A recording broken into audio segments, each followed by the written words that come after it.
النهارده قررت اسافر دولة تانية عشان اتغدى بس وارجع تاني. بعد يوم طويل وشاق جات لنا فكرة أجن من اللي احنا كنا فيها، إن احنا نطلع عمان دلوقتي بالسيارة وخارجين من دبي من الصبح.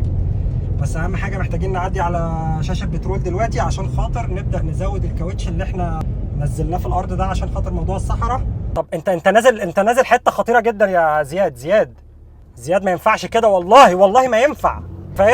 كفاية لو سمحت، كفاية. نروح ناكل أكلة سريعة في عمان وأوريكم كل حاجة. قررنا نروح سلطنة عمان يا معلم عشان نجرب الاكل العماني ونرجع تاني من غير اي طيران. مرحبا بكم في أرض عمان. الموضوع سهل جدا وجميل جدا، الطريق فاضي، مفيش زحمة، مفيش ترافيك، مفيش حركة مرورية معقدة. يا ريت يا جماعة كلكم وكل واحد عنده يوم واحد بس أجازة في الأسبوع تتجهوا لعمان، جربوا وشوفوا دنيا جديدة وشوفوا حاجات جديدة. هي كلها ساعتين من دبي، كأنك رايح القاهرة اسكندرية. تفتش. استر يا رب. مخبي حاجة يا عم أحمد؟ مخبي حاجة؟ عسل بس مخبيه. الموضوع كله حاسب يا زياد، تعالى عشان في عربية جاية علينا.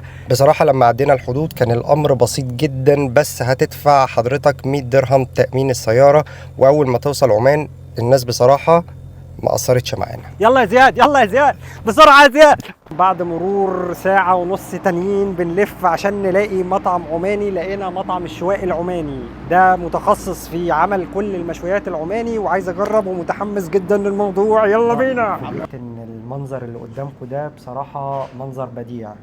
الصور دي صور اعتقد انا طبعا ما اعرفش ده تاريخ البلد، رؤساء السلطنة وقيادات الجيش. بصراحة البلد عجباني جدا، والمطعم اللي انا دخلته والديزاين بتاع الصور ده شكله حلو جدا. وفن الاكل عشان انا واقع، انا خلاص ببص، انا خلاص مش قادر اقف على من رجلي. احسن الحاجات اللي انتوا ممكن تشوفوها في سلطنة عمان ان انتوا لو دخلتوا اي محل هتلاقوا تلاجات كلها منتجات عربية بديلة. ده يا جماعة بديل للكولا، تصنيع المملكة العربية السعودية. استيراد العيسائية 21، جسر السويس، القاهرة، مصر.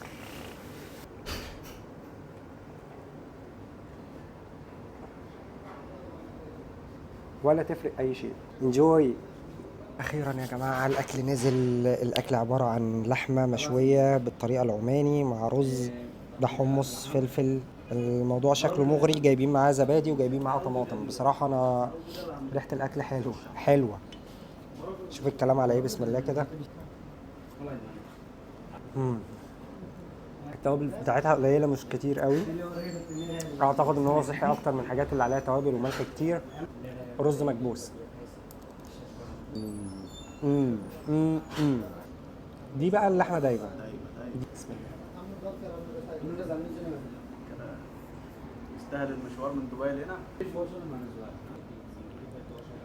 عسل يمني. اقسم بالله اللحمه مع العسل، اللحمه المشويه العماني دي معموله بالطريقه العماني مع العسل، حكايه الحكايه دي ليا يا سيدي. خيال تاني وفي حته تانيه. انا هحط عسل واللي يحصل يحصل. التجربه في حد ذاتها تستاهل مشوار من دبي لغايه عمان عشان تجرب الاكل العماني. وعموما هو يوم واحد مش هتخسر كتير فيه.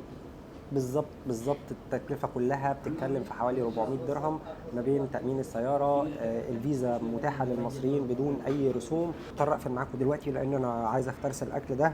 يومكم جميل. اللي عايز نجرب اكله معينه او بلد معينه سيب لي كومنت. يومك جميل. سلام.